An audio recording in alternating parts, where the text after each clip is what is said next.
Patay ang isang grade 12 student matapos suntukin ng kaeskwela sa Binalbagan, Negros Occidental. Nangyari yan sa loob mismo ng Payao National High School nito October 19. Natumba at tumama sa semento ang ulo ng 18 anyos na biktima matapos siyang suntukin. Dito na siya nawala ng malay at sinugod sa ospital. Nasawi rin ang biktima kinagabihan. Agad sumuko ang 17 anyos na suspect pero dahil minor de edad pa, itinurn over siya sa DSWD. Inimbestigahan na rin ang paaralan ang nangyari pero napagalamang dati nang may alitan ang dalawang estudyante. Bali may previous ito sila na alitan, itong victim natin at saka yung suspect.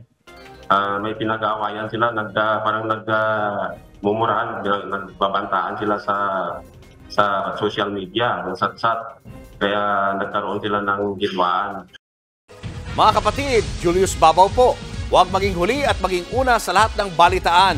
Para sa tuloy-tuloy na talakayan sa Frontline, mag-follow at mag-subscribe sa social media pages ng News 5.